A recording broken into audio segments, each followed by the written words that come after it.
I used to go diving a lot.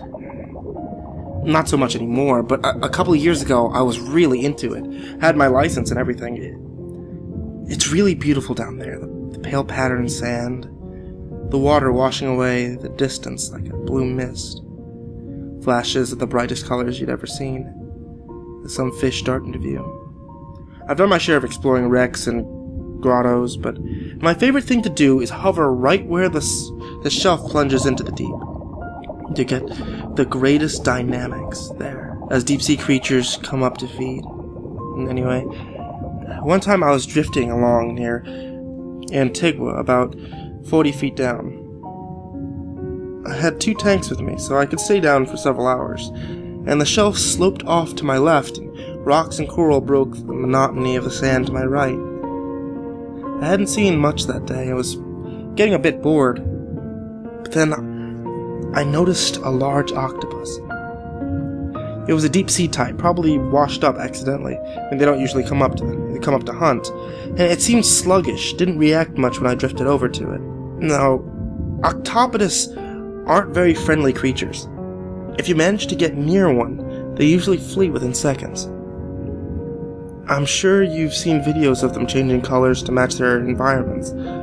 Not all species can do that, but they're very good at hiding, so seeing a deep-sea octopus up close was quite an opportunity. And it was about a foot from crown to beak, and dark, mottled green. Its tentacles curled around it, perhaps 4 feet long, when extended and pale on the underside. Its eyes looked like golden rings around narrowed black pupils. It was having trouble moving and looked almost half dead. I decided to try to get near it. There were some yellow-tailed jacks nearby. I speared one with my knife. Sorry if that offends you, I'm not one of those touch-nothing divers. Cautiously, I approached the octopus and offered it my fish, shoving it out ahead of me and letting it drift towards the creature. Success!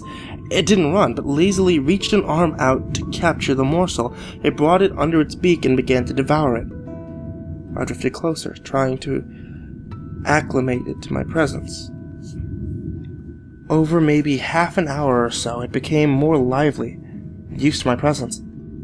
Apparently, I had bought its tolerance with my offering, and it even began to play a little bit, darting away from me and then back. I had a stick with me that I used to test holes and mud and such, and it occurred to me that maybe I could teach to play fetch. Brought the stick out, waved it until it seemed like it had its attention and threw the stick out sideways. Didn't go very far underwater, of course, but the octopus went after it, grabbed a hold of it with its tentacles. It didn't seem inclined to return it to me, though, so I swam closer. It was waving the stick at me, and then tossed it out to the side. It was copying me. I retrieved the stick, and then an interesting idea came to mind. Next to us was a large, flat rock, covered in half an inch of mud and detritus. Careful not to disturb the layers, I took the stick and slowly drew a crude figure of a man, 2 legs, 2 arms, and a round head coming off a center cylinder. The octopus seemed to be watching with interest. I tossed it the stick, and it caught it easily. It sat there toying with it, and for a few moments I thought my expectation had been too high. But then it reached out with the stick and began tracing its own mark in the mud. It was even cruder than mine, to be sure, but clearly drawing. However, the proportions were all wrong. It had fused the head and the body into one ball, and there were too many eyes. I was just happy that it was copying me. I heard octopodes were smart, but this was really something. But then it hit me like a freezing wave. The octopus wasn't copying me. It was drawing itself. The implications for this were huge.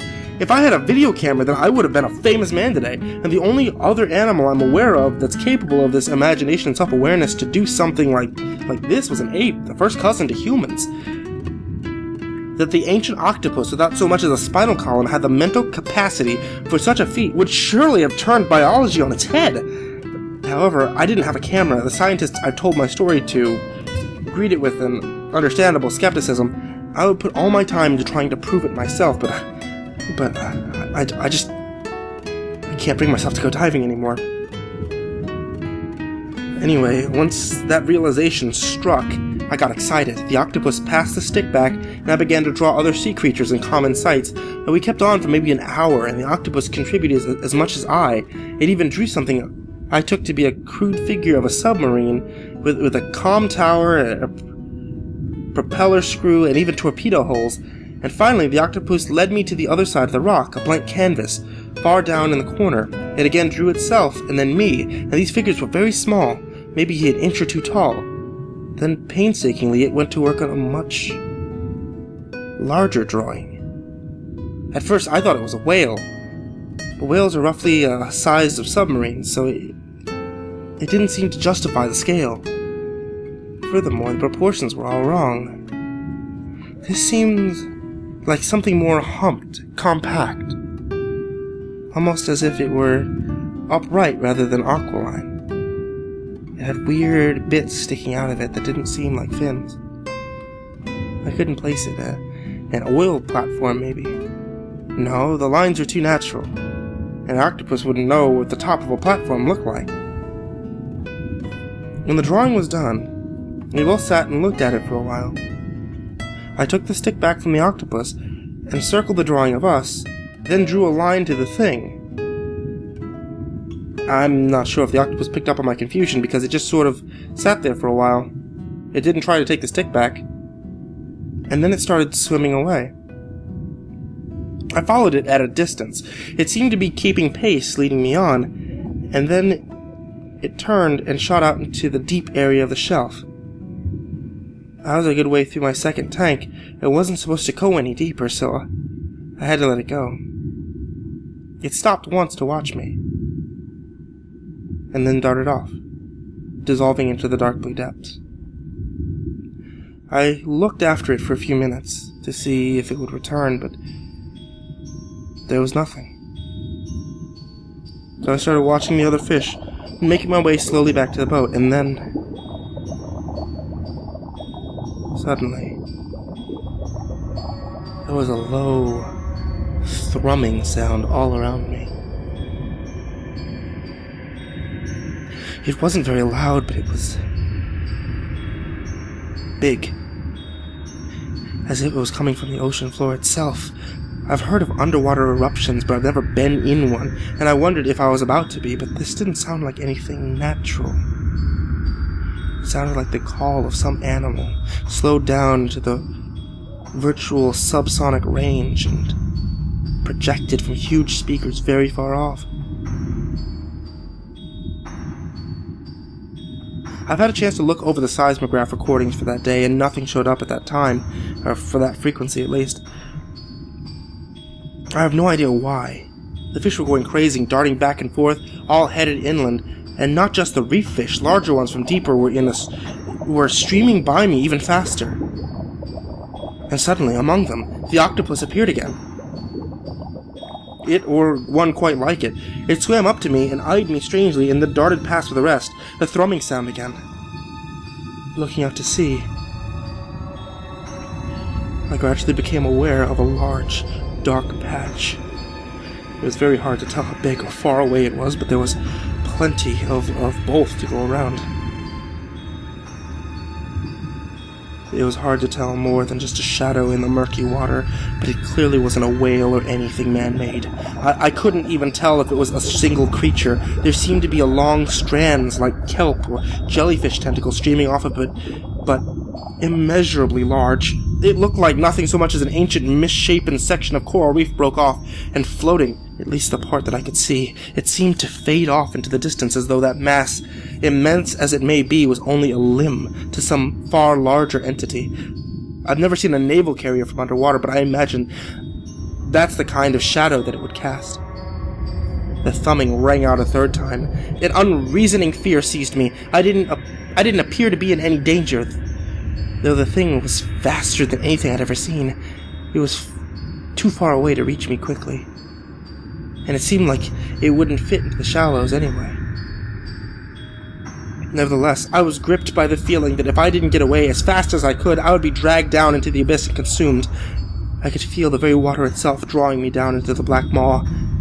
Heedless of the depth or my equipment, I surged upwards, and as I rose, of course, I began cramping, but I clawed my way again, and I was still far from the boat when I broke the surface and I could barely move.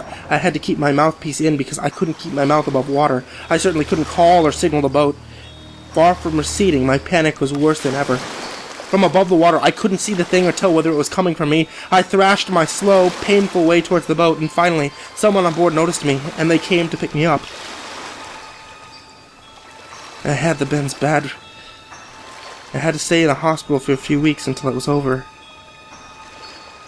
The doctors tell me that I was lucky not to get a stroke or some other permanent damage. And that's my story. I'm sorry I can't give a more satisfying conclusion. I still don't know myself what I experienced, and my friends think that it was some form of rapture, but it just doesn't match the symptoms. Narcosis is supposed to reduce anxiety, not stimulate it, and my hallucinations, if that's what they were too vivid and specific. Anyway, since then I've been afraid of the water, and I tried going out once or twice, but all I could do is stay shaking in the boat. I think there really was something out there. I don't think it's something I ever want to come across again.